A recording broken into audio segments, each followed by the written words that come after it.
So Go ahead. don't focus on the few statements you may disagree with. Look at the broader narrative. The author, Nikole Hannah-Jones, she is not giving this presentation. She is not here to respond to anybody's specific comments on her article.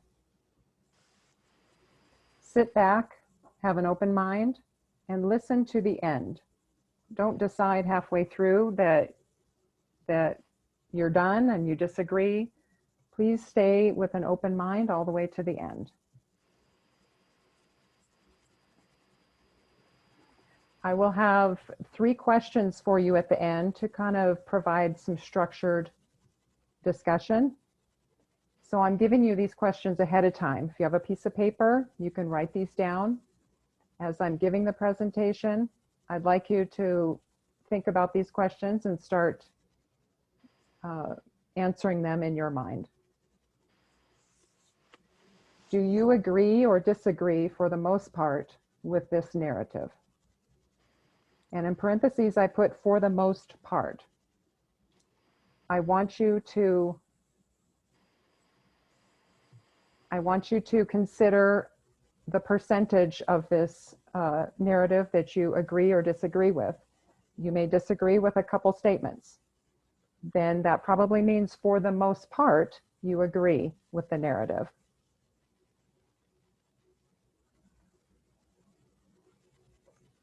Question 2, what would America look like today if there was no chattel slavery?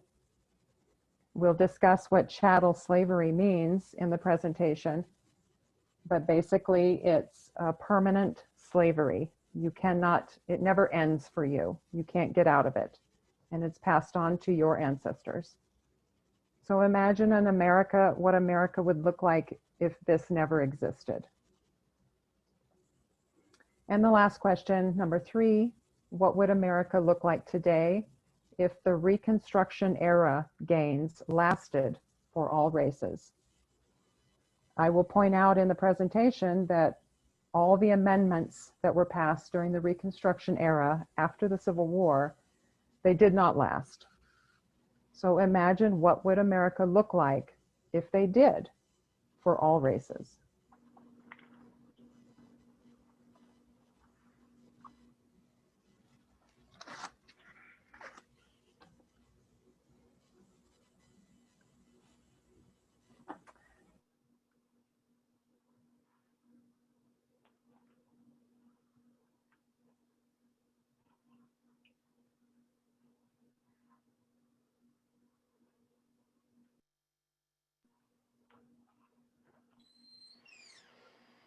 Did we lose you?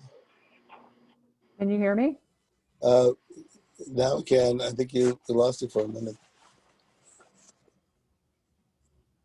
Do you need me to go back somewhere? No, just keep going. Okay. The 1619 Project is an ongoing initiative from the New York Times Magazine that began in August of 2019, the 400th anniversary of the beginning of American slavery. It aims to reframe the country's history by placing the consequences of slavery and the contributions of Black Americans at the very center of our national narrative. 1619 is not a year that most Americans know as a notable date in our country.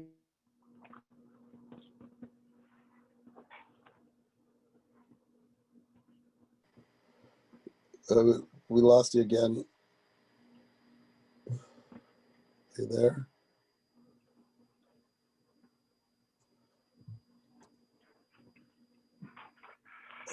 Sheryl, I think we have a bad connection. At Point Comfort in the British colony of Virginia, bearing a cargo of 20 to 30 enslaved Africans. Their arrival inaugurated a barbaric system of chattel slavery that would last for the next 250 years. This is sometimes referred to as the country's original sin. But it is more than that. It is the country's very origin. Out of slavery and the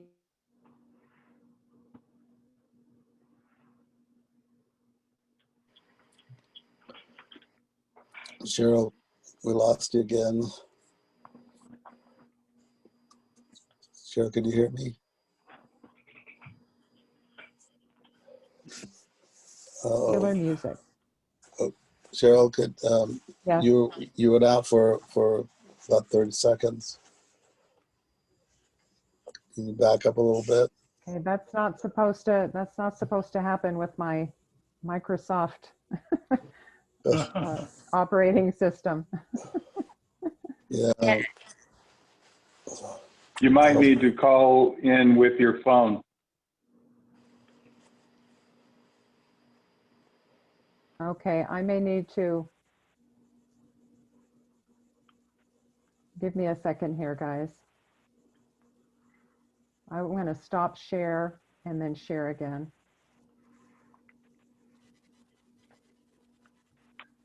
And for your audio connection, you might consider dialing in with, if you can, with your phone. That way it splits the data stream, it seems to tend to be more reliable.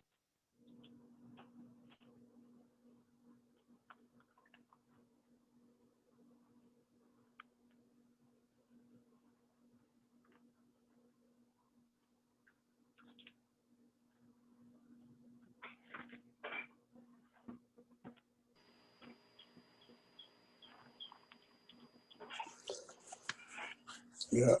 Cheryl, can you hear me?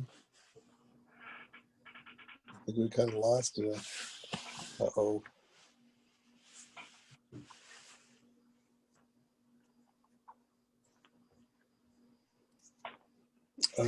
Okay, so What happened to her? Cheryl's going to try to get back in again. Sorry about that, everybody.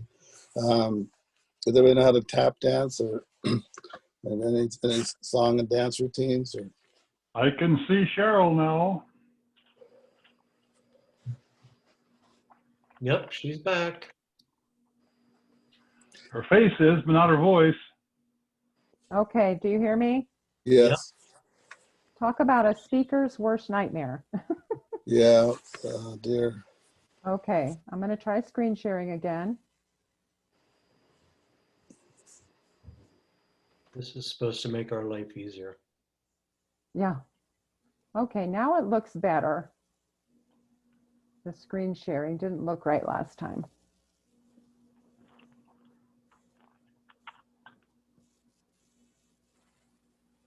Yeah, we didn't, you kind of cut out on the very first slide even, so you might want to start from the 1776 slide.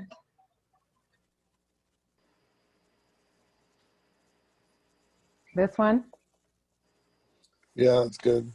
Yeah, exactly. You start breaking up there. Okay. Well, I appreciate everybody's patience. Thank you. 1619 is not a year that most Americans know as a notable date in our country's history. Those who do are at most a tiny fraction of those who can tell you that 1776 is the year of our nation's birth. What if, however, we were to tell you that the moment that the country's defining contradictions first came into the world was in late August of 1619? This was when a ship arrived at Point Comfort in the British colony of Virginia, bearing cargo of 20 to 30 enslaved Africans. Their arrival inaugurated a barbaric system of chattel slavery that would last for the next 250 years. This is sometimes referred to as the country's original sin, but it is more than that. It is the country's very origin. Out of slavery and the anti-Black racism it required, grew nearly everything that has truly made America exceptional. Economic might, industrial power, its electoral system, its diet, popular music, inequities in public health and education, its astonishing penchant for violence, its income inequality, and the example it sets for the world as a land of freedom and equality. Its slang, its legal system, and the endemic racial fears and hatreds that continue to plague it to this day. The seeds of all that were planted long before our official birth date in 1776, when the men known as our founders formally declared independence from Britain. The goal of the 1619 Project is to reframe American history by considering what it would mean to regard 1619 as our nation's birth year. Doing so requires us to place the consequences of slavery and the contributions of Black Americans at the very center of the story we tell ourselves about who we are as a country.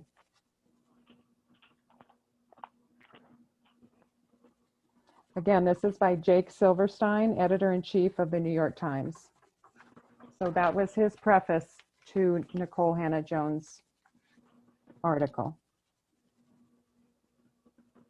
Our main presentation is by Nikole Hannah-Jones. She's a Pulitzer Prize-winning reporter covering racial injustice for the New York Times Magazine and creator of the landmark 1619 Project. This written piece of hers I will be reading is titled, "The Idea of America. Our democracy's founding ideals were false when they were written. Black Americans have fought to make them true."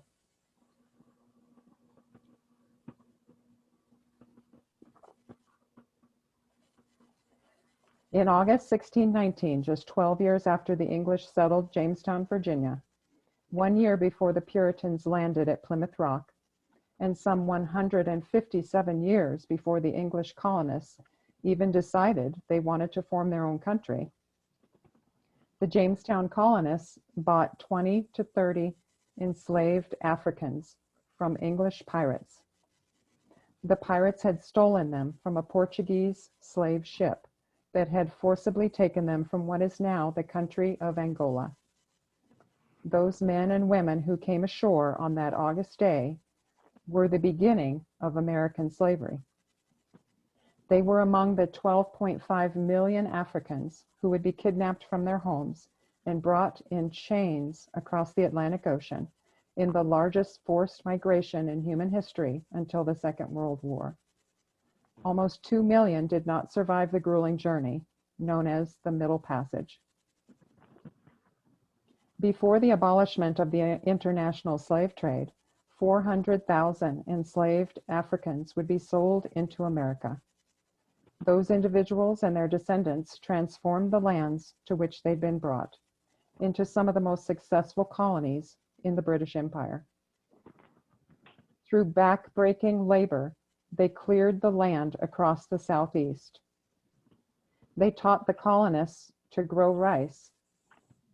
They grew and picked the cotton that at the height of slavery was the nation's most valuable commodity, accounting for half of all American exports and 66% of the world's supply. They built the plantations of George Washington, Thomas Jefferson, and James Madison. Sprawling properties that today attract thousands of visitors from across the globe, captivated by the history of the world's greatest democracy. They laid the foundations of the White House and the Capitol, even placing with their unfree hands the Statue of Freedom atop the Capitol dome. They lugged the heavy wooden tracks of the railroads that crisscrossed the South and that helped take the cotton they picked to the northern textile mills, fueling the Industrial Revolution. They built vast fortunes for white people, North and South. At one time, the second richest man in the nation was a Rhode Island slave trader. Profits from Black people's stolen labor helped the young nation pay off its war debts and financed some of our most prestigious universities. It was the relentless buying, selling, insuring, and financing of their bodies and the products of their labor that made Wall Street a thriving banking, insurance, and trading sector and New York City the financial capital of the world. But it would be historically inaccurate to reduce the contributions of Black people to the vast material wealth created by our bondage. Black Americans have also been and continue to be foundational to the idea of American freedom. More than any other group in this country's history, we have served, generation after generation, in an overlooked but vital role. It is we who have been the perfecters of this democracy.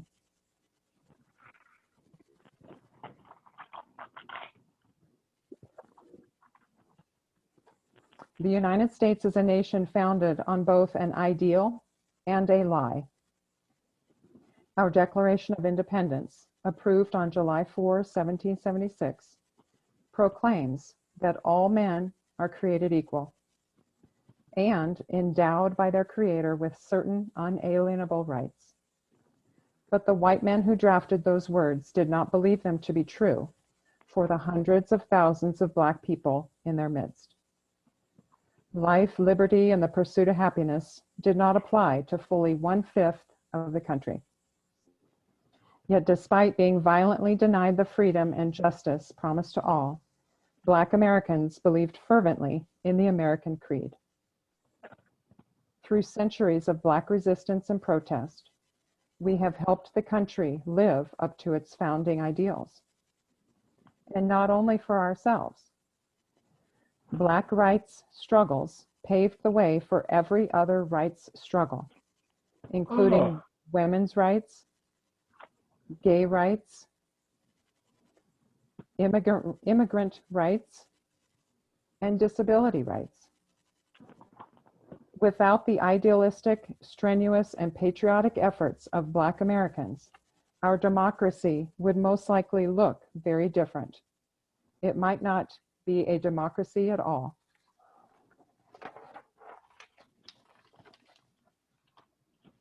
The very first person to die for this country in the American Revolution was a Black man who himself was not free. Crispus Attucks was a fugitive from slavery, yet he gave his life for a new nation in which his own people would not enjoy the liberties laid out in the Declaration for another century. As a little side note here, Attucks was of African and Native American descent and is known to be the first person killed in the Boston Massacre and thus the first American killed in the American Revolution. You can see between these two pictures that are drawn of this Boston Massacre, Crispus Attucks is not in the first one, but then later he was redrawn into the second picture. Now back to Nikole.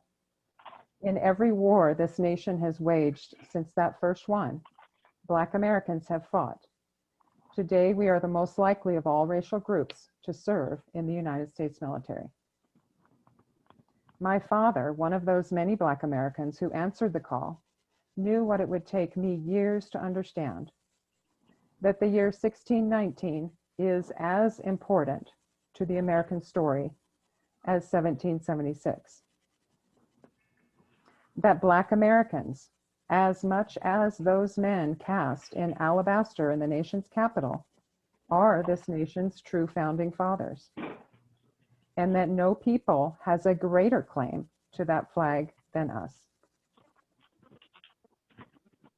In June 1776, Thomas Jefferson sat at his portable writing desk in a rented room in Philadelphia and penned these words: "We hold these truths to be self-evident, that all men are created equal, that they are endowed by their Creator with certain unalienable rights, that among these are life, liberty, and the pursuit of happiness." For the last 243 years, this fierce assertion of the fundamental and natural rights of humankind to freedom and self-governance has defined our global reputation as a land of liberty. As Jefferson composed his inspiring words, however, a teenage boy who would enjoy none of these rights and liberties waited nearby to serve at his master's beck and call. His name was Robert Hemings, and he was the half-brother of Jefferson's wife, born to Martha Jefferson's father and a woman he owned.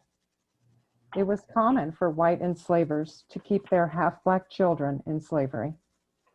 Jefferson had chosen Hemings from among about 130 enslaved people that worked on the forced labor camp he called Monticello to accompany him to Philadelphia and ensure his every comfort as he drafted the text, making the case for a new democratic republic based on the individual rights of men. Tom, does somebody need muted? There seems to be some background noise.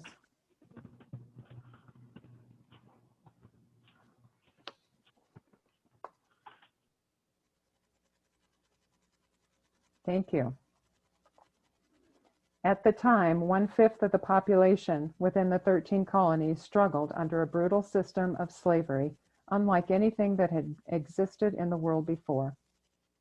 Chattel slavery was not conditional, but racial.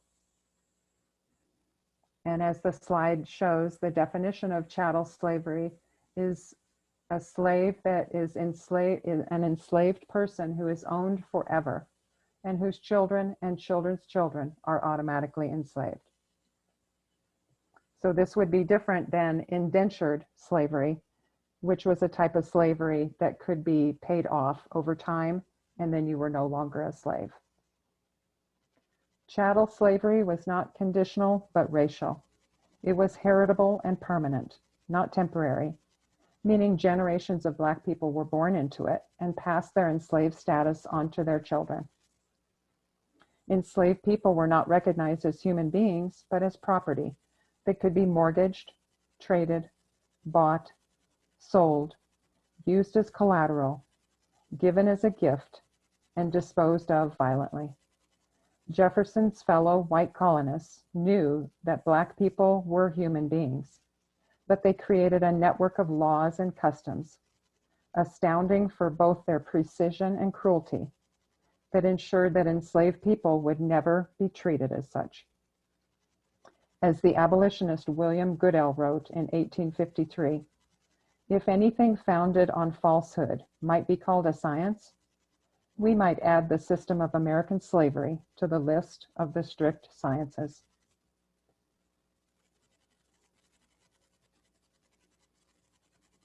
Enslaved people could not legally marry. They were barred from learning to read and restricted from meeting privately in groups. They had no claim to their own children, who could be bought, sold, and traded away from them on auction blocks alongside furniture and cattle or behind storefronts that advertised Negroes for sale. Enslavers and the courts did not honor kinship ties to mothers, siblings, or cousins. In most courts, they had no legal standing. Enslavers could rape or murder their property without legal consequence. Enslaved people could own nothing, will nothing, and inherit nothing. They were legally tortured, including by those working for Jefferson himself. They could be worked to death, and often were, in order to produce the highest profits for the white people who owned them. Yet, in making the argument against Britain's tyranny, one of the colonists' favorite rhetorical devices was to claim that they were the slaves to Britain. For this duplicity, they faced burning criticism both at home and abroad. As Samuel Johnson, an English writer and Tory, opposed to American independence, quipped, "How is it that we hear the loudest yelps for liberty among the drivers of Negroes?"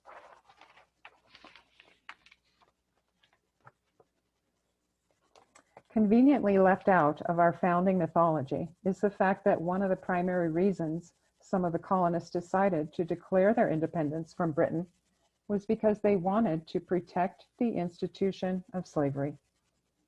By 1776, Britain had grown deeply conflicted over its role in the barbaric institution that had reshaped the Western Hemisphere. In London, there were growing calls to abolish the slave trade. This would have upended the economy of the colonies in both the North and the South. And reading from the slide, this is a timeline for abolition of slavery of all the European or British colonies. So you can see they started abolishing slavery and emancipating as early as 1813 and all the way up to 1851. The wealth and prominence that allowed Jefferson at just age 33 and the other founding fathers to believe they could successfully break off from one of the mightiest empires in the world came from the dizzying profits generated by chattel slavery. In other words, we may never have revolted against Britain if some of the founders had not understood that slavery empowered them to do so, nor if they had not believed that independence was required in order to ensure that slavery would continue. It is not incidental that 10 of these nations' first 12 presidents were enslavers. And some might argue that this nation was founded not as a democracy, but as a slaveocracy.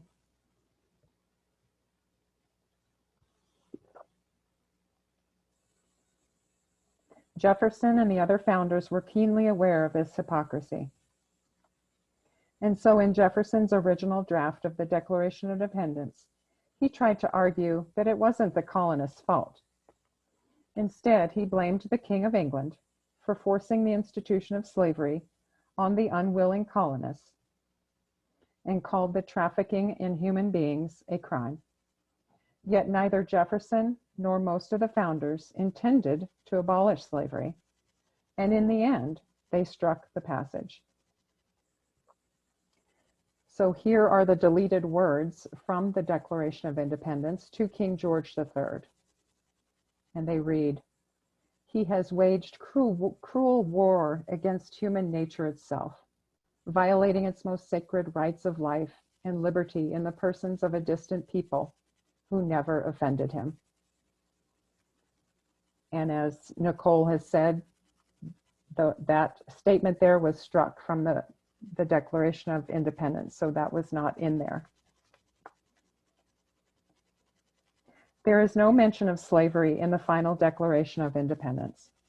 Similarly, 11 years later, when it came time to draft the Constitution, the framers carefully constructed a document that preserved and protected slavery without ever using the word. In the texts in which they were making the case for freedom to the world, they did not want to explicitly enshrine their hypocrisy, so they sought to hide it. The Constitution contains 84 clauses. 6 deal directly with the enslaved and their enslavement, as the historian David Waldstreicher has written, and 5 more hold implications for slavery. The Constitution protected the property of those who enslaved Black people, prohibited the federal government from intervening to end the importation of enslaved Africans for a term of 20 years, allowed Congress to mobilize the militia to put down insurrections by the enslaved, and forced states that had outlawed slavery to turn over enslaved people who had run away seeking refuge. Like many others, the writer and abolitionist Samuel Bryan called out the deceit, saying of the Constitution, "The words are dark and ambiguous, such as no plain man of common sense would have used, and are evidently chosen to conceal from Europe that in this enlightened country, the practice of slavery has its advocates among men in the highest stations." With independence, the Founding Fathers could no longer blame slavery on Britain. The sin became this nation's own, and so, too, the need to cleanse it. The shameful paradox of continuing chattel slavery in a nation founded on individual freedom, scholars today assert, led to a hardening of the racial caste system. This ideology, reinforced not just by laws, but by racist science and literature, maintained that Black people were subhuman, a belief that allowed white Americans to live with their betrayal. By the early 1800s, according to some legal historians, white Americans, whether they engaged in slavery or not, had a considerable psychological as well as economic investment in the doctrine of Black inferiority. While liberty was the inalienable right of the people who would be considered white, enslavement and subjugation became the natural station of people who had any discernible drop of Black blood. The Supreme Court enshrined this thinking in the law in its 1857 Dred Scott decision, ruling that Black people, whether enslaved or free, came from a slave race. Now, I'll be reading from the slide here. This is the written decision from Chief Justice Roger B. Taney from the Supreme Court case. And he says, "We think they, people of African ancestry, are not included and were not intended to be included under the word citizens in the Constitution, and can therefore claim none of the rights and privileges which that instrument provides for and secures to citizens of the United States."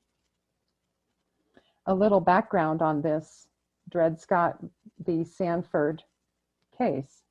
The decision was made in the case of Dred Scott, who was an enslaved Black man whose owners had taken him from Missouri, which was a slaveholding state, into the Missouri Territory, most of which had been designated free territory by the Missouri Compromise of 1820. When his owners later brought him back to Missouri, Scott sued in court for his freedom and claimed that because he had been taken into free U.S. territory, he had automatically been freed and was legally no longer a slave. Scott sued first in Missouri State Court, which ruled that he was still a slave under its law. He then sued in the U.S. Federal Court, which ruled against him by deciding that it had to apply Missouri law to the case. He then appealed to the U.S. Supreme Court. And as the slide shows, that was the final decision against Dred Scott by the Chief Justice. So back to Hannah's writing. This decision made Blacks inferior to white people and therefore incompatible with American democracy. Democracy was for citizens, and the Negro race, the court ruled, was a separate class of persons, which the founders had not regarded as a portion of the people or citizens of the government, and had no rights which a white man was bound to respect. This belief that Black people were not merely enslaved, but a slave race, became the root of the endemic racism that we still cannot purge from this nation today.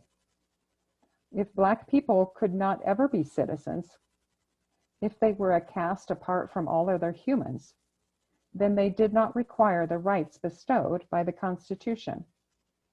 And the we in the we the people was then not a lie. On August 14, 1862, a mere 5 years after the nation's highest courts declared that no Black person could be an American citizen, President Abraham Lincoln called a group of 5 esteemed free Black men to the White House for a meeting. It was one of the few times that Black people had ever been invited to the White House as guests. The Civil War had been raging for more than a year, and Black abolitionists who had been increasingly pressuring Lincoln to end slavery must have felt a sense of great anticipation and pride. The war was not going well for Lincoln. Britain was contemplating whether to intervene on the Confederacy's behalf, and Lincoln, unable to draw enough new white volunteers for the war, was forced to reconsider his opposition to allowing Black Americans to fight for their own liberation. The president was weighing a proclamation that threatened to emancipate all enslaved people in the states that had seceded from the Union if the states did not end the rebellion. The proclamation would also allow the formerly enslaved to join the Union Army and fight against their former masters. But Lincoln worried about what the consequences of this radical step would be. Like many white Americans, he opposed slavery as a cruel system at odds with American ideals. But he also opposed Black equality. He believed that free Black people were a troublesome presence, incompatible with a democracy intended only for white people. Free them and make them politically and socially our equals, he had said 4 years earlier. My own feelings will not admit of this. And if mine would, we well know that those of the great mass of white people will not. That August day, as the Black men arrived at the White House, they were greeted by the towering Lincoln and a man named James Mitchell, who 8 days before had been given the title of a newly created position called the Commissioner of Emigration. This was to be his first assignment. After exchanging a few niceties, Lincoln got right to it. He informed his guests that he had gotten Congress to appropriate funds to ship Black people, once freed, to another country.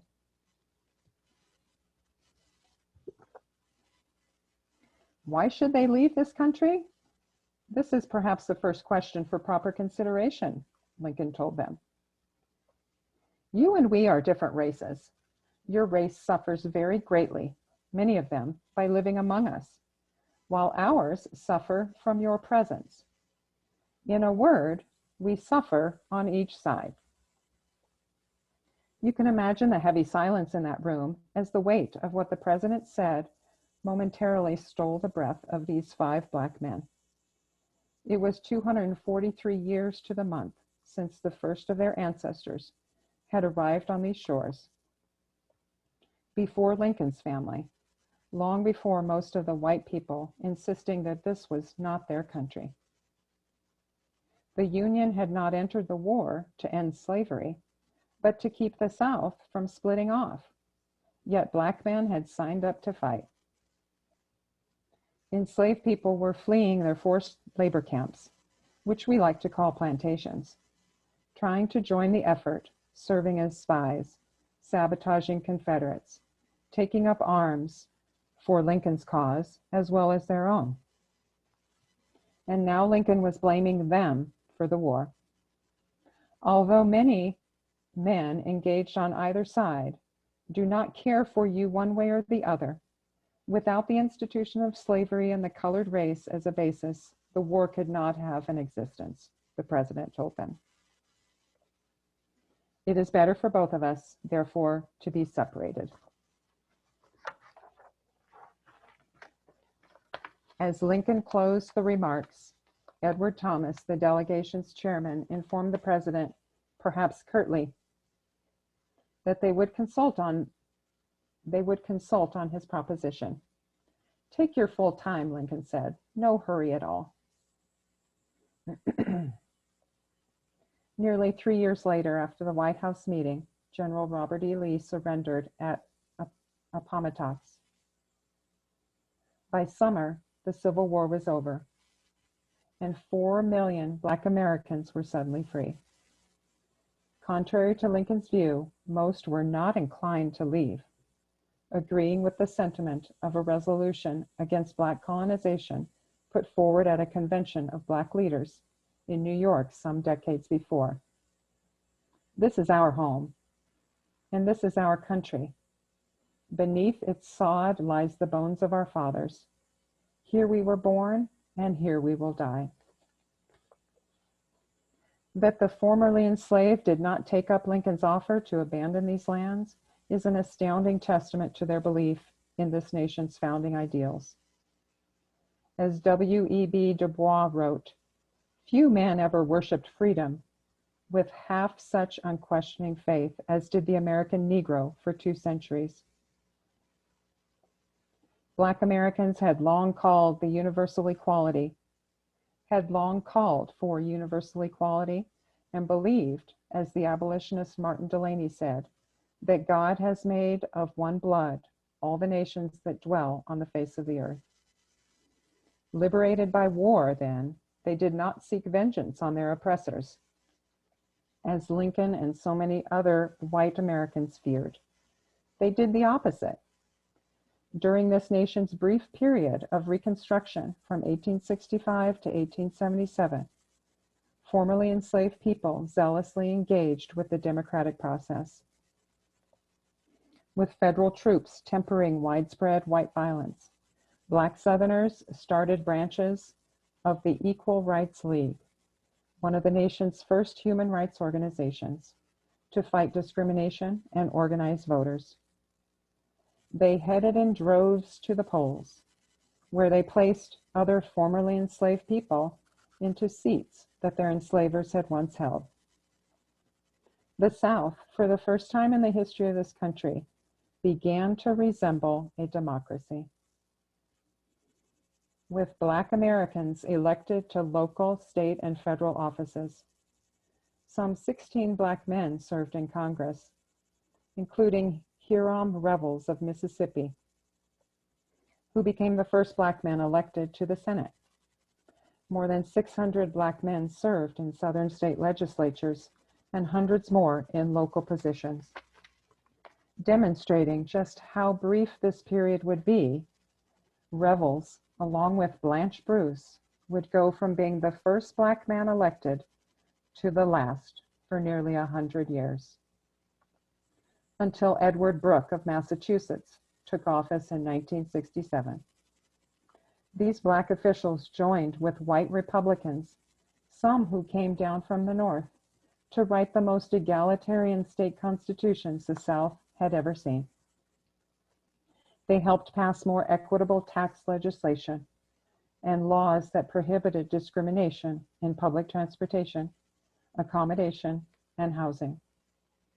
Perhaps their biggest achievement was the establishment of that most democratic of American institutions, the public school. Public education effectively did not exist in the South before Reconstruction. The white elite sent their children to private schools, while poor white children went without an education. But newly freed Black people, who had been prohibited from learning to read and write during slavery, were desperate for an education. So Black legislators successfully pushed for a universal state-funded system of schools, not just for their own children, but for white children too. Black legislators also helped pass the first compulsory education laws in the region. Southern children, Black and white, were now required to attend schools, like their Northern counterparts. Just 5 years into Reconstruction, every Southern state had enshrined the right to a public education for all children into its constitution. In some states, like Louisiana and South Carolina, small numbers of Black and white children briefly attended schools together. Led by Black activists and a Republican Party pushed left by the blatant recalcitrance or resistance to authority of white Southerners, the years directly after slavery saw the greatest expansion of human and civil rights this nation would ever see. In 1865, Congress passed the 13th Amendment, making the United States one of the last nations in the Americas to outlaw slavery. The following year, Black Americans, exerting their new political power, pushed white legislators to pass the Civil Rights Act, the nation's first such law and one of the most expansive pieces of civil rights legislation Congress has ever passed. It codified Black American citizenship for the first time, prohibiting housing discrimination, and gave all Americans the right to buy and inherit property, make and enforce contracts, and seek redress from the courts.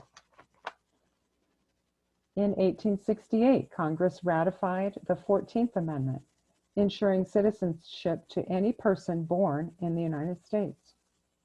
Today, thanks to this amendment, every child born here to a European, Asian, African, Latin American, or Middle Eastern immigrant gains automatic citizenship.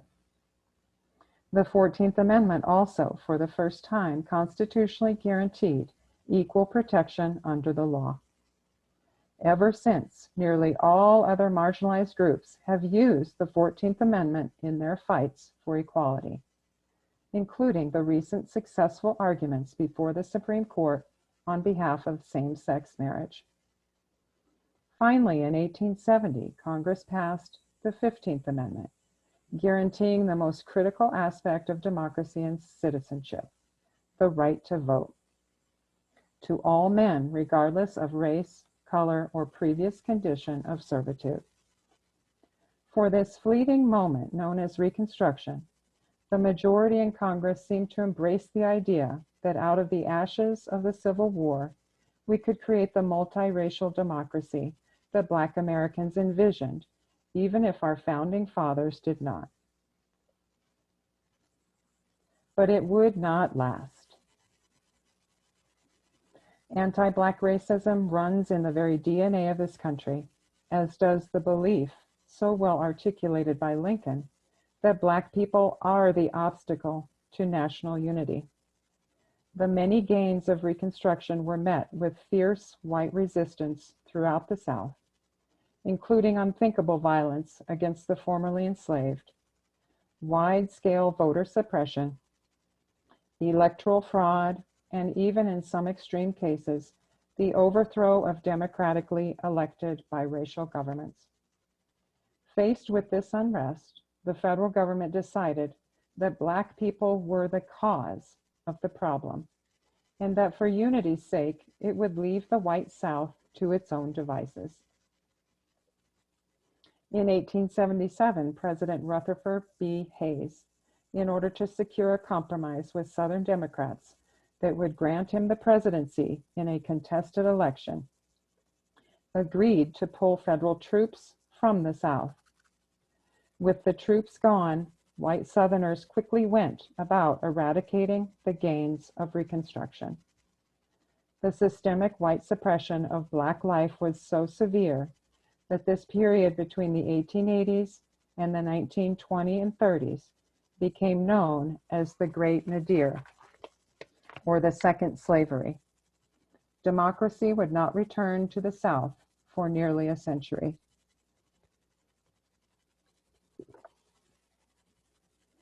White Southerners of all economic classes, on the other hand, thanks in significant part to the progressive policies and laws Black people had championed, experienced substantial improvement in their lives, even as they forced Black people back into a quasi-slavery. As Waters McIntosh, who had been enslaved in South Carolina, lamented, "It was the poor white man who was freed by the war, not the Negroes." Despite the guarantees of equality in the 14th Amendment, the Supreme Court's landmark Plessy versus Ferguson decision in 1896 declared that the racial segregation of Black Americans was constitutional. So as a side note, some background on the Plessy versus Ferguson case. The underlying case originated in 1892 when Homer Plessy, who was an octoroon, which is a person of 7/8 white and 1/8 Black ancestry. He was a resident of New Orleans. He deliberately violated Louisiana's Separate Car Act of 1890, which required equal but separate train car accommodations for white and non-white passengers. Upon being charged for boarding a whites-only train car, Plessy's lawyers defended him by arguing that the law was unconstitutional. He lost at trial, and his conviction was affirmed on his appeal to the Louisiana Supreme Court. Plessy then appealed to the U.S. Supreme Court, which agreed to hear his case. But that case was denied by the Supreme Court. So back to Hannah's writing. With the blessing of the nation's highest court and no federal will to vindicate Black rights, starting in the late 1800s, Southern states passed a series of laws and codes meant to make slavery's racial caste system permanent by denying Black people political power, social equality, and basic dignity. They passed or created literacy tests to keep Black people from voting. They created all-white primaries for elections. Black people were prohibited from serving on juries or testifying in court against a white person. South Carolina prohibited white and Black textile workers from using the same doors. Oklahoma forced phone companies to segregate phone booths. Memphis had separate parking spaces for Black and white drivers. Baltimore passed an ordinance outlawing Black people from moving onto a block that was more than half white, and prevented or outlawed white people from moving onto a block that was more than half Black.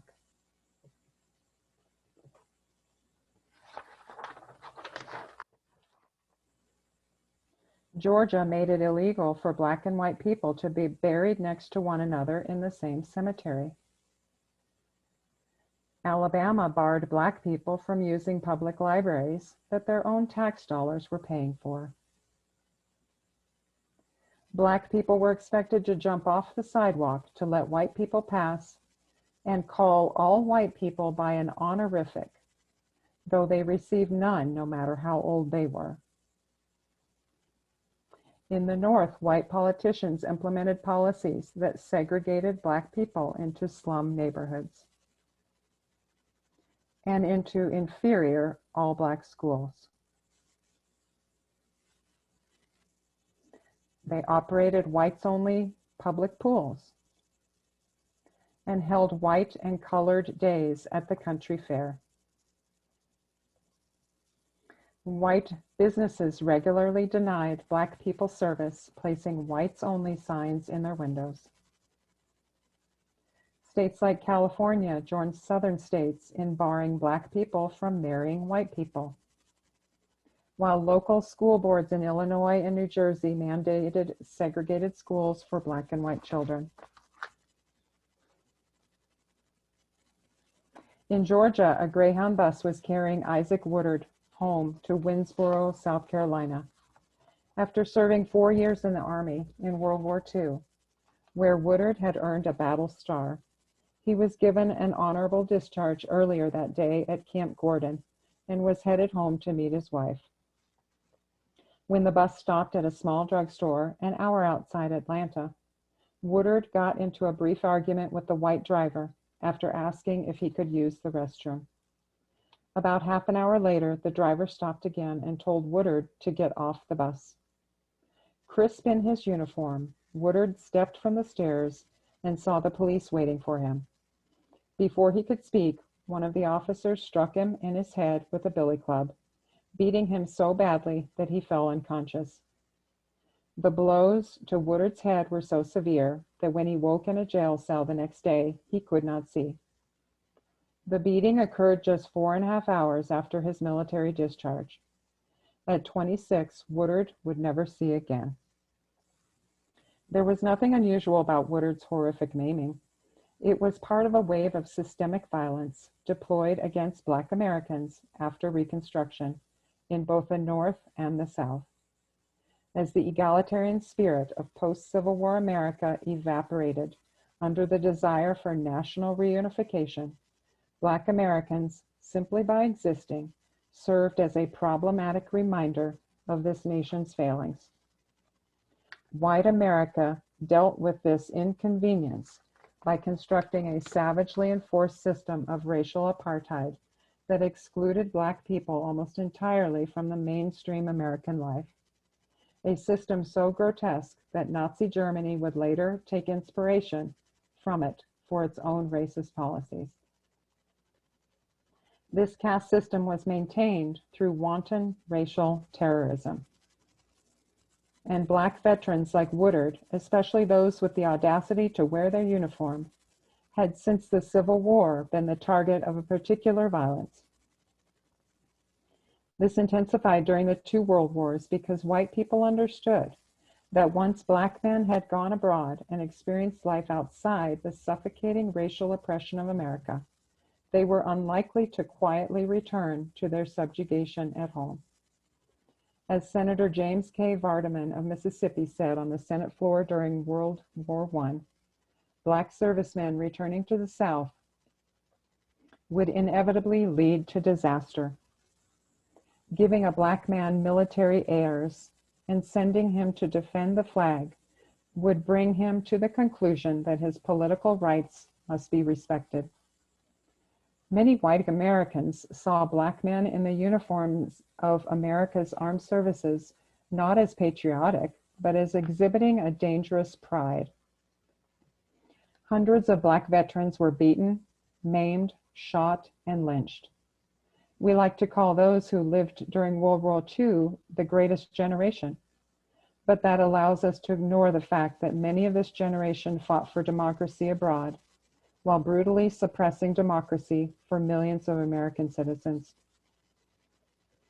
During the height of the racial terror in this country, Black Americans were not merely killed, but castrated, burned alive, and dismembered with their body parts displayed in storefronts.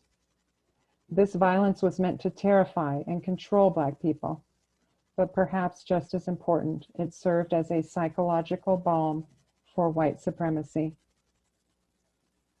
You would not treat human beings this way. The extremity of the violence was a symptom of the psychological mechanism necessary to absolve white Americans of their country's original sin.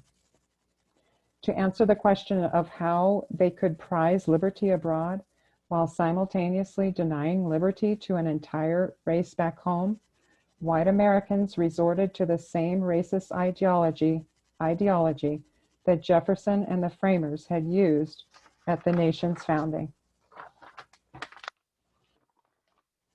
This ideology, that Black people belonged to an inferior, subhuman race, did not simply disappear once slavery ended. If the formerly enslaved and their descendants became educated, if we thrived in the jobs white people did, if we excelled in the sciences and arts, then the entire justification for how this nation allowed slavery would collapse. Free Black people posed a danger to the country's idea of itself as exceptional. We held up the mirror in which the nation preferred not to peer. And so the inhumanity visited on Black people by every generation of white America justified the inhumanity of the past. Just as white Americans feared, World War II ignited what became Americans' second sustained effort to make democracy real. As the editorial board of the Black newspaper, the Pittsburgh Courier, wrote, "We wage a two-pronged attack against our enslavers at home and those abroad who will enslave us." Woodard's blinding is largely seen as one of the catalysts for the decades-long rebellion we have come to call the civil rights movement. But it is useful to pause and remember that this was the second mass movement for Black civil rights. The first being Reconstruction. As the centennial of slavery's end neared, Black people were still seeking the rights they had fought for and won after the Civil War. The right to be treated equally by public institutions, which was guaranteed in 1866 with the Civil Rights Act. The right to be treated as full citizens before the law, which was guaranteed in 1868 by the 14th Amendment. And the right to vote, which was guaranteed in 1870 by the 15th Amendment. In response to Black demands for these rights, white Americans strung them from trees, beat them and dumped their bodies in muddy rivers, assassinated them in their front yards, firebombed them on buses, mauled them with dogs, peeled back their skin with fire hoses, and murdered their children with explosives set off inside a church.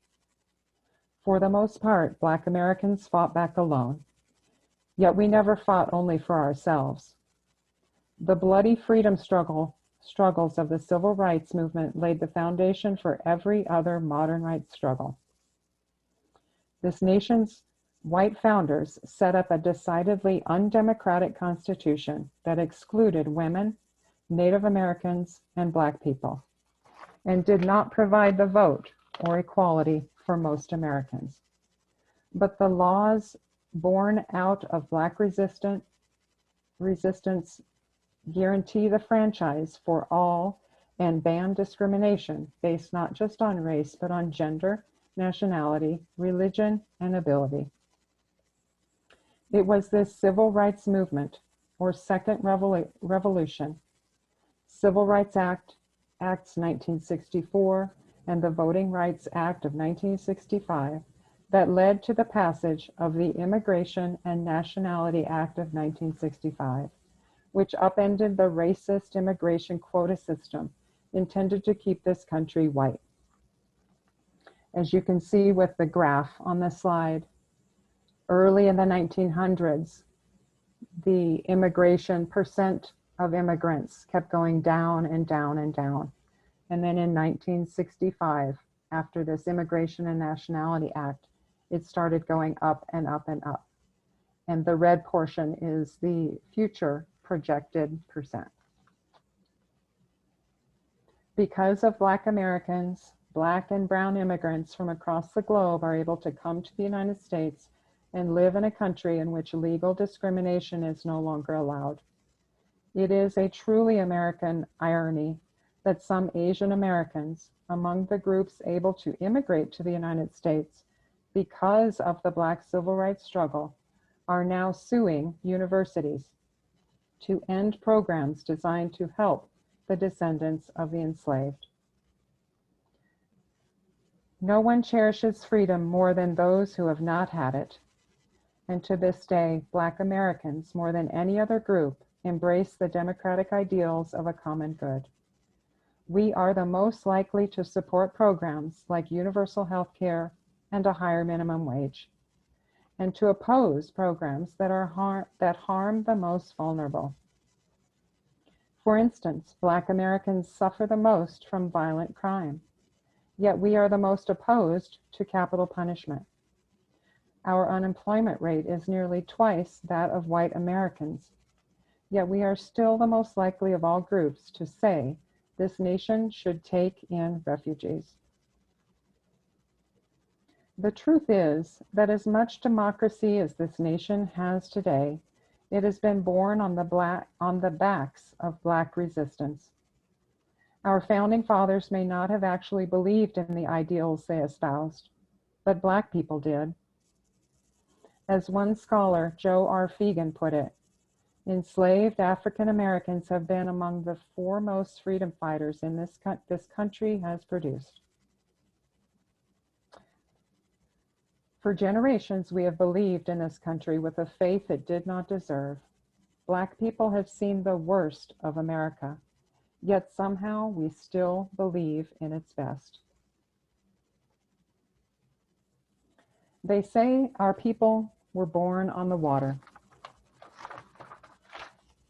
When it occurred, no one can say for certain.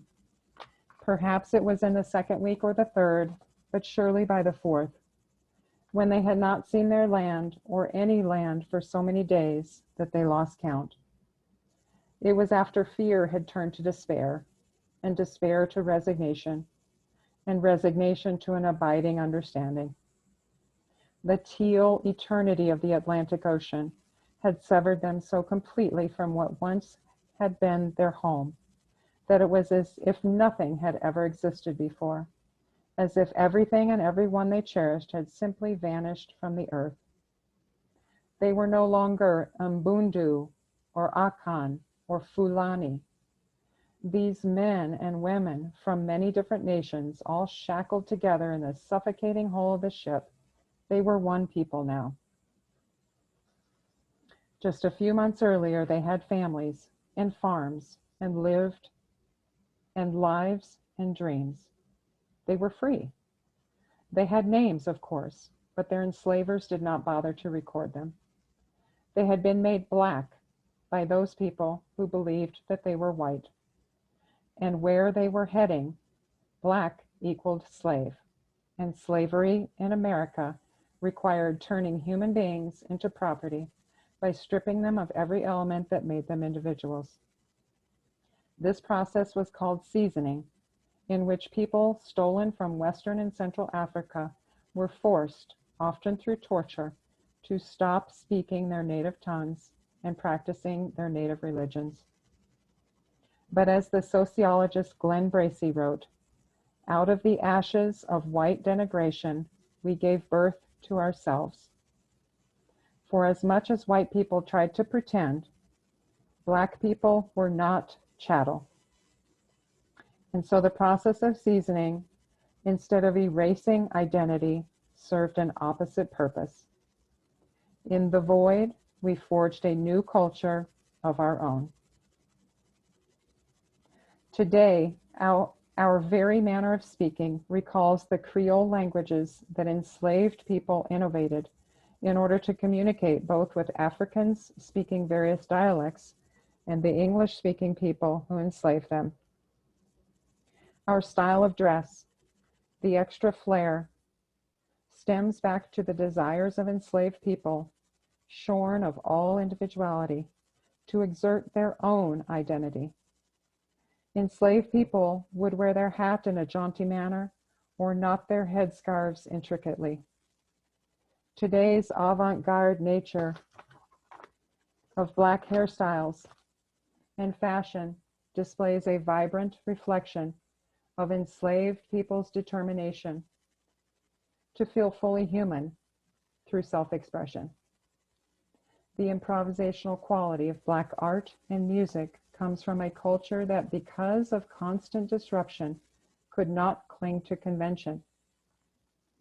Black naming practices, so often impugned by mainstream society, are themselves an act of resistance. Our last names belong to the white people who once owned us.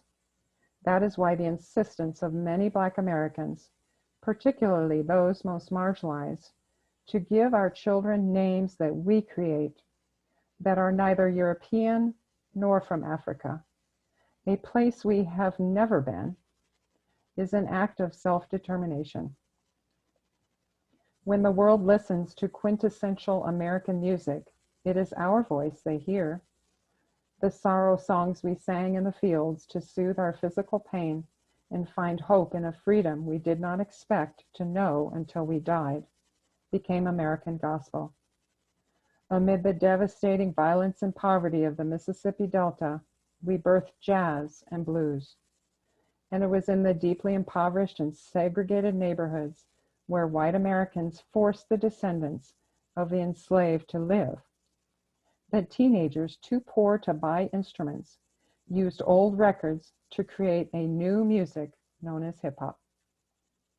Our speech and fashion and the drum of our music echoes Africa, but is not African. Out of our unique isolation, both from our native cultures and from white America, we forged this nation's most significant original culture. In turn, mainstream society has coveted our style, our slang, and our song, seeking to appropriate the one truly American culture as its own. As Langston Hughes wrote in 1926, "They'll see how beautiful I am and be ashamed. I too am America." For centuries, white Americans have been trying to solve the Negro problem. They have dedicated thousands of pages to this endeavor. It is common still to point to rates of Black poverty, out-of-wedlock births, crime, and college attendance, as if these conditions in a country built on a racial caste system are not utterly predictable. But crucially, you cannot view those statistics while ignoring another. That Black people were enslaved here longer than we have been free.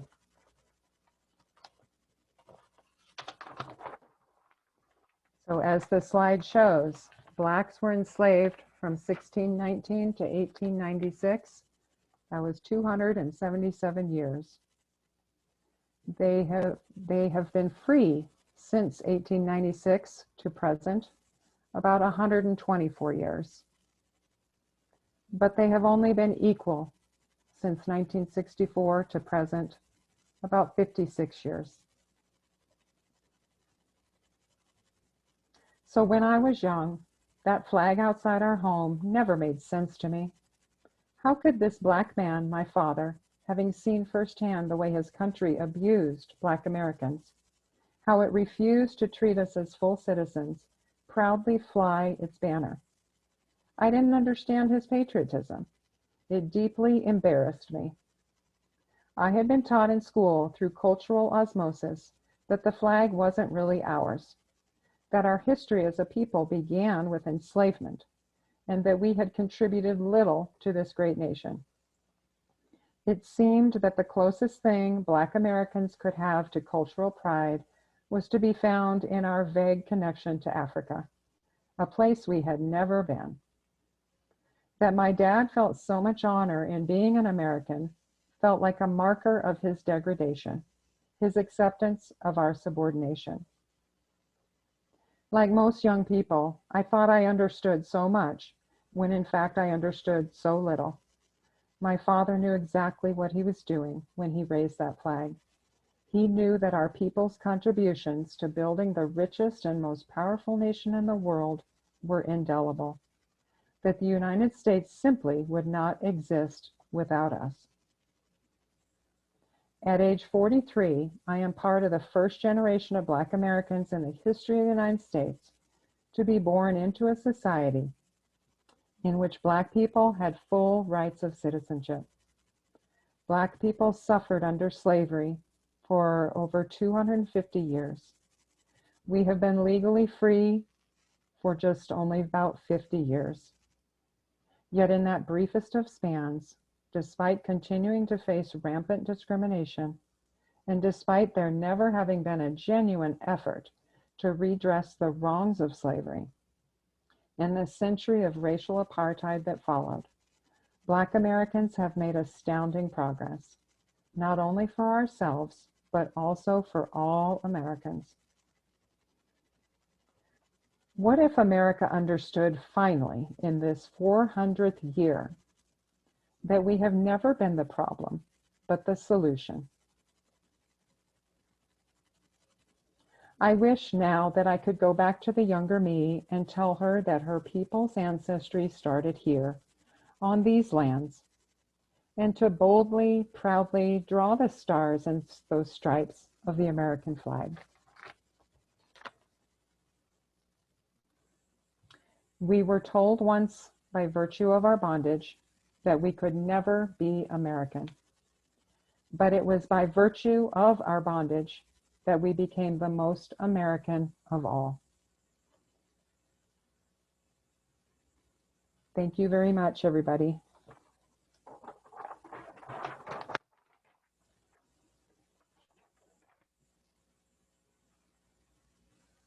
That was really great.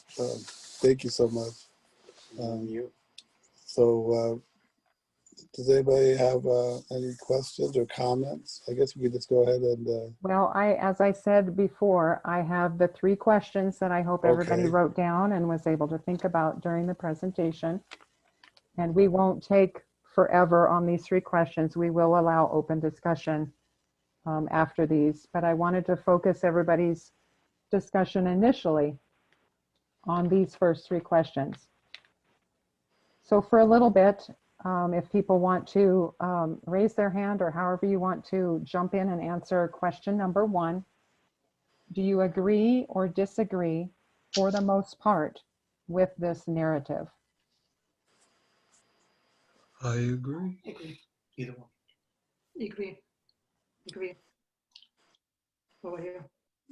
Definitely agree. Agree, right? Agree? Is I agree for everybody's the mic, most part. is Agree. everybody's mic open? You can open your own mic if you want to. If you want to Yeah, I comment. just put my answer in the chat. So Okay. Can't do both. One. Um, do you want to comment on that, Steve?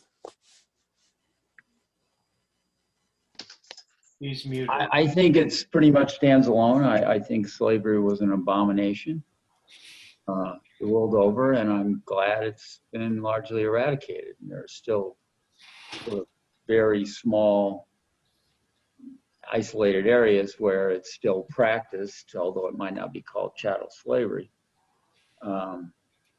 But the world, not just the United States, but the world itself has largely stamped it out. And that's a great thing. I don't know. Yeah, I think it's really a really compelling story. And, you know, a lot of it, I mean, we sort of listen to sort of a whitewashed version, you know, in school and stuff. You know, we don't usually get that much detail about it.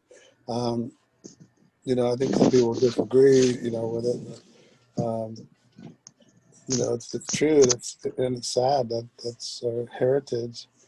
You know, we can only just do better going forward. You know, that's what we need to do. Well, I think it's going to be hard to do better going forward when there are a lot of schools in parts of the country where this isn't even taught to students.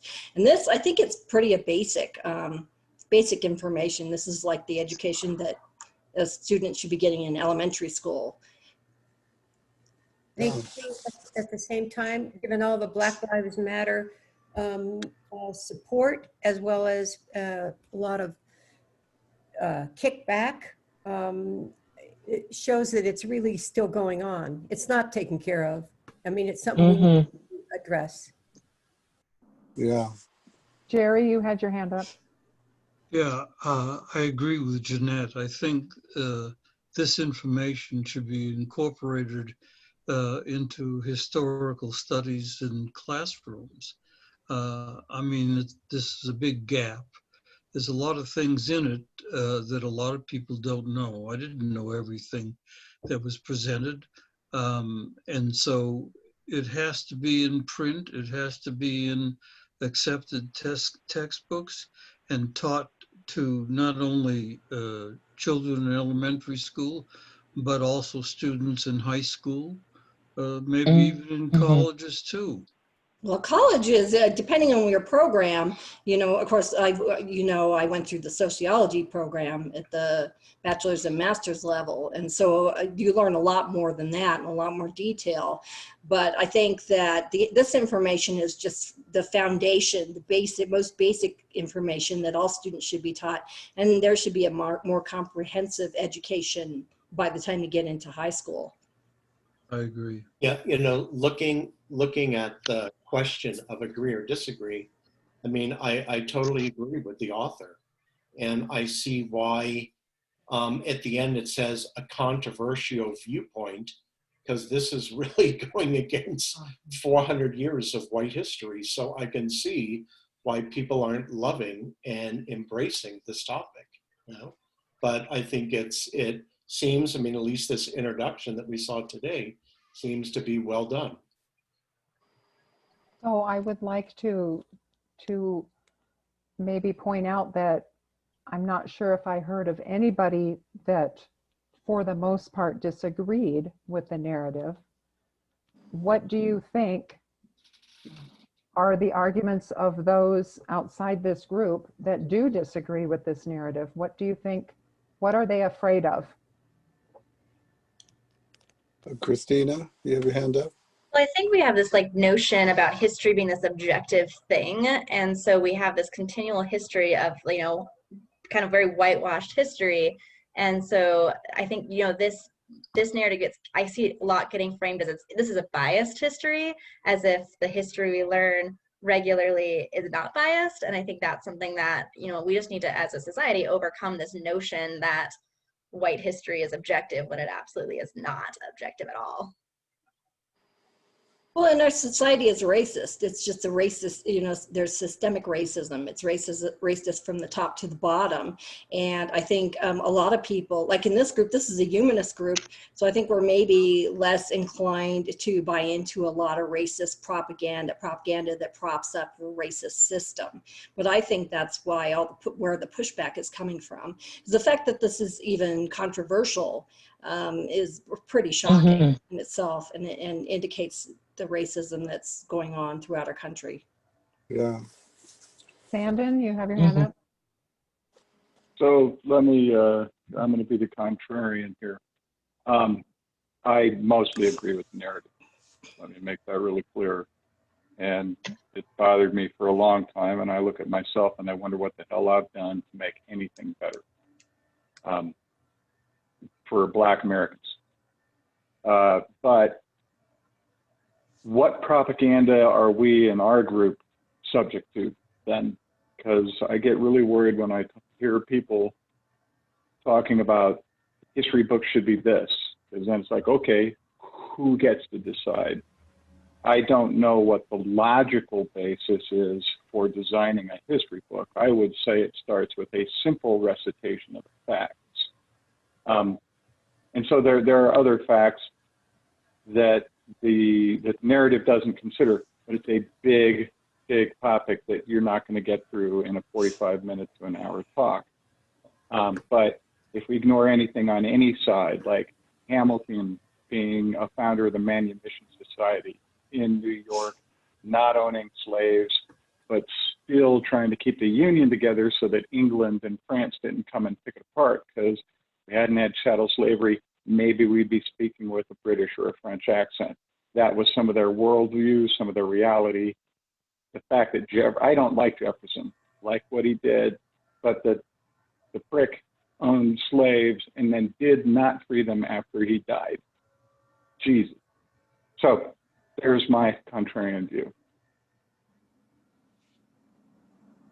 Okay, Christine, I'd just like to say something, being ahead, a Pearl. Black American. I grew up witnessing a lot of this that you presented today. And I grew up in Alabama. And as of today, Alabama yet have white private schools. And, their kids don't go to school with, I say, my family kids. But their maids and nannies is Black. But they don't go to school with the Black kids in Alabama. And growing up in this and going through the back door when you had to go to the bathroom where it said colored and white, no, it said colored and it said women and men. You don't go in that. You as a Black person, I would go in the one say colored on it. And as being a Black race, my goodness, growing up, I have witnessed as a child, I heard the slang's word, as we would call niggers, negroes, darkies. That's not all of them, but I just got to remember most of them. But it's been a journey from my growing up to 2020. Witnessing this and being a part of it, and see Black Lives Matter today. I just really, when she bought that document, it really took me back. It took me back many years.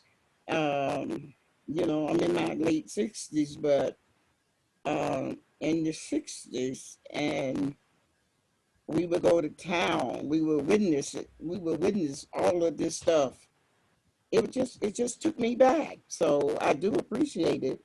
And just that I'm a living witness that I lived through that. Yeah, that's great, Hurley. Thank you for that comment. And how do you feel today? Do you think that we're making progress, and I think we have a long ways to go still, and hopefully the progress is being made, especially the Black Lives Matter movement and exposing the police brutality, hopefully making some difference, and going forward that maybe things will get better. First, of course, we got to get rid of Trump. That's vital to be able to move forward, for one thing, and hopefully things will keep improving. Christine, did you have your hand up? Yes. To answer the first question, I think you kind of summed it up why the problem is still extant in a big way here, which is that racism is baked into our DNA as a nation. And the white people here learning about this presentation made a conscious choice to step away and educate ourselves. And I think that's what's required when you're rejecting something that's so inherent in a culture. And it always comes down to education. And I think that all the problems that we're facing, whether it's who is our president, who's on the Supreme Court, and Black Lives Matter, it all starts with equal education for everyone. And that's a drum I've been beating for a really long time. That absolutely is essential for our survival as a nation. And I was stunned to find out, I grew up outside of Philadelphia, and I thought I was pretty aware of the issues of racial inequality. And yet I did not know that essentially police lynchings were still happening regularly at an alarming rate. That was news to me. I knew it happened, but I didn't realize how prevalent it was. So we still have a long way to go. I've noticed Paul, Christina, and Becky with their hands up, so we'll go in that order. Paul? Yeah, I was just going to make a comment, and I've made this before at Golfing Community, that, years ago, I visited a colleague in the South, in Tennessee, and, it was fascinating to be in the South. It was the first time I'd ever been there, and he took me to different towns, and it's such a part of the culture there that there's all these monuments, and they say CSA on them. And I asked him, I said, what is that? And he kind of looked at me dumbfounded, and he said, that's the Confederate States of America. And growing up in the West, that was just so foreign to me that I really just had kind of this aha moment that the war really hasn't ended in the South. It's really still kind of ongoing. I thought the presentation was really nicely done by the author. And one of the things we've done at the Hub is in the book club, we read Stamped from the Beginning. And I recommend that to everyone who hasn't read it. It really goes into detail of these things and how African Americans have been looked at from the very beginning. So, it's like on the New York Times bestseller list. We had a really good discussion about it. So if you really kind of want to dig into this more, I recommend Tamed from the Beginning. One other quick comment. No, I'm going to jump in here. Christina and then Becky. Go ahead, Christina. I just wanted to bring up, we were talking about the importance of education and how valuable that is. And I think, unfortunately, one of the major obstacles we have is this, again, desire to kind of maintain to the old issues. So I don't know, can you raise your hand if you've heard about Trump's 1776 commission that was announced last week? So a couple people. So this was just announced last week, and it was in response largely to the 1619 project, which he calls ideology, bias, completely false history. Trump claimed that critical race theory is child abuse. And in response, we need to teach Americans patriotic history, to teach kids to love America. So I think this is something that, we should be very concerned about if we are wanting to advocate for a more well-rounded history that doesn't just teach this particular frame, that doesn't allow us to critically engage with the issues. So I just want to kind of throw that out there. Okay, Becky is next, and then I see Margaret. And if anybody else wants to raise their hand while Becky is speaking, I'll try to watch out for you. Go ahead, Becky. Yeah, just, well, real quick, following up on what Christina said, you know, I've heard like in colleges you have Black history classes, or you have women's history classes and so on. It's all part of American history. I mean, why do you have, I understand why there are those classes, but shouldn't all of that really be incorporated into what we call American history? But the reason, what I was gonna make, raising my hand earlier for is, and this topic comes up a lot when reparations is discussed.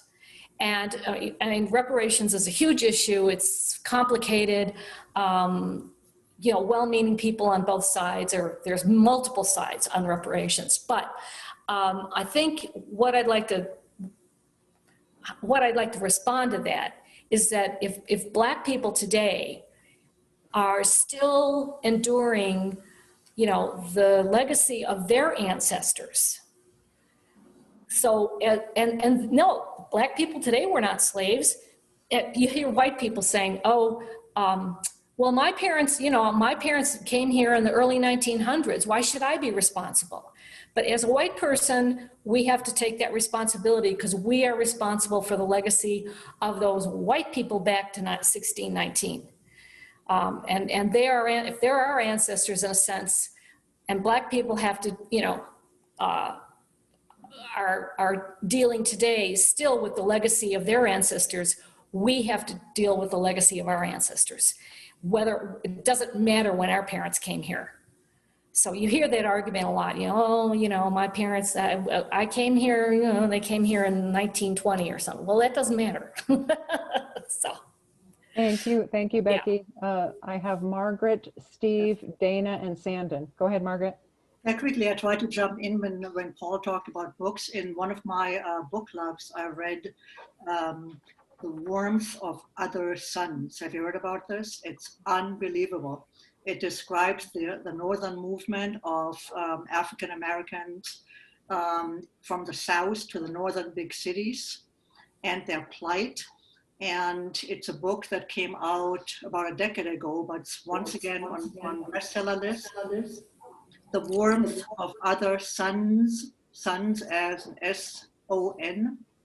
And it's like, takes about 22 hours to read, but it's absolutely worth it.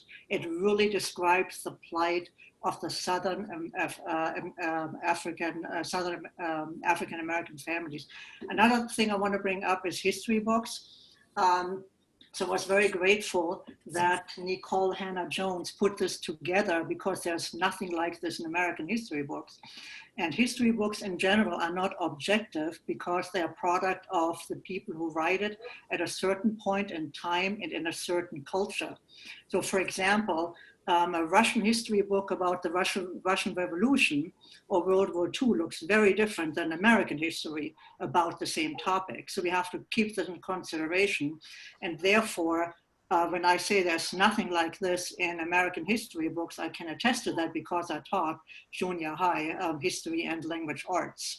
And when excuse me, Margaret, let me jump in and get some more people here. Steve, are you wanting to ask a question?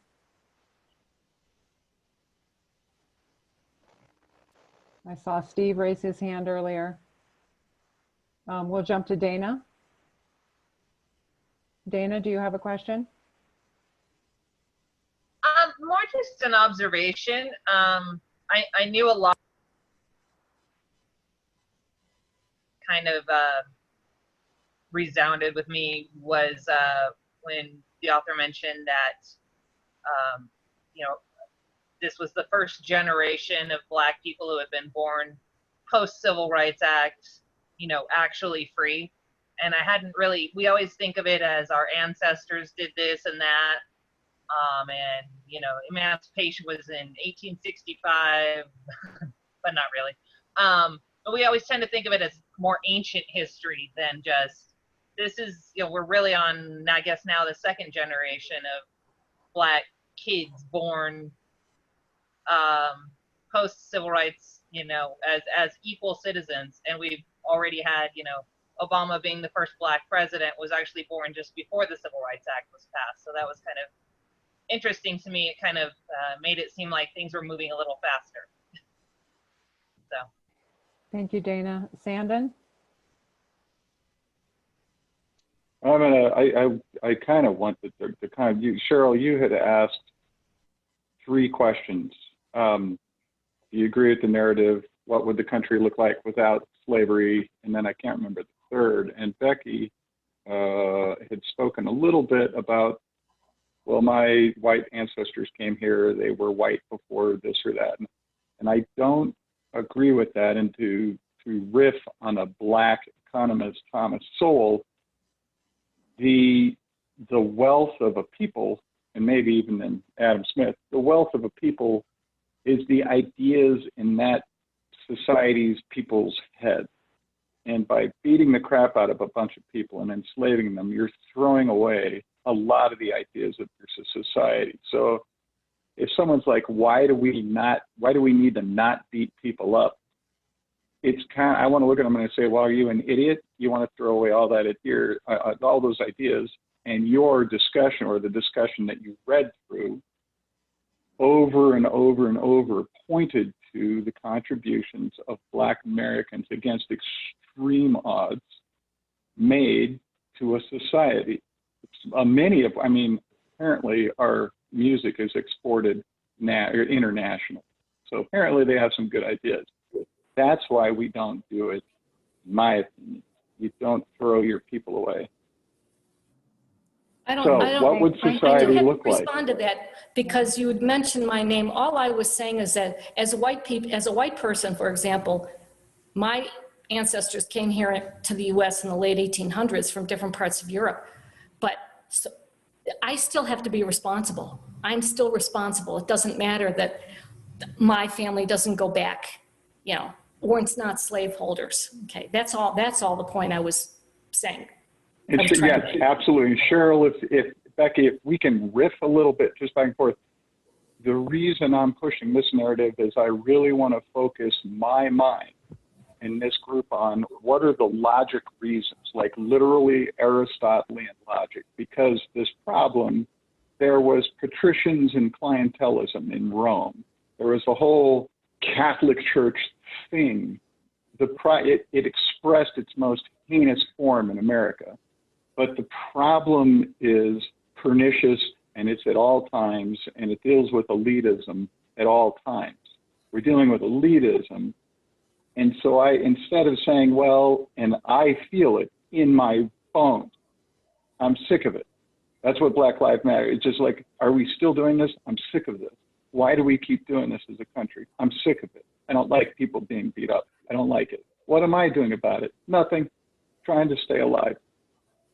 But I want to found my thinking, and I want to see your ideas on why. What are the reasons, as opposed to just the emotional reasons, which I believe in, but what are the we're atheists and skeptics in this group and everything. So, okay, what's your logic? What are your arguments? What do you allege? Let me jump in, Sandon. Thank you very much. Chuck, I saw your hand up.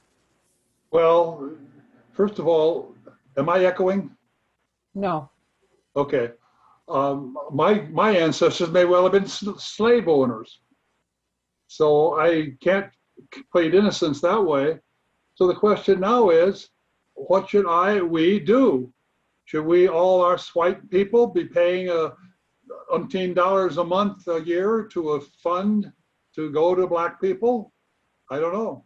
But I'm hearing everybody being philosophical about it. But what about right down to earth? Should we be doing something, paying some reparations? That's affirmative action. Okay. Jerry, your hand's up. Well, I am ambivalent about paying money to try to make up for the past injustices. I think and I don't, whatever you decide about whether white people are responsible for what happened by white people a couple hundred years ago, I think we're responsible for what we do now. That's right. I think more important than giving money is, well, for a while we tried things like affirmative action, had advantages and disadvantages. There is no one policy or one pattern of trying to make up for the past that's going to solve lots of problems. We have to always work in the present. And I'm in favor of programs that are going to be led by those who are oppressed, because we know real change comes from the bottom up. Can't wait for the generosity of the people in power to say, oh, we made mistakes, so let's correct all the problems. That's not going to happen that way. So all of us have to do things that promote programs that allow for Black people and any other oppressed minorities to make gains. We have to do our part to influence legislators to pass laws that are of benefit. We have to find all kinds of programs starting in childhood for Black people and for Black children and others to promote their education, to promote the career opportunities. I think that's where we pay reparation, not feeling guilty about the past because of what other people do, because we reject that, we reject what they did. Let's concentrate on what we can tangibly do to benefit Black people today. Okay, thank you, Excuse me, we Jerry. can continue on. I'm going to turn off the recording now, but we can continue on the Okay. stuff. Question two, Jeanette, question three. Jeanette has her hand up. Okay, well, the reparations issue, it's not just about what happened in the past. You know, if it were, we can't help what our ancestors did, and maybe we wouldn't be responsible. But the thing is that inequalities, the disparities still continue to this day.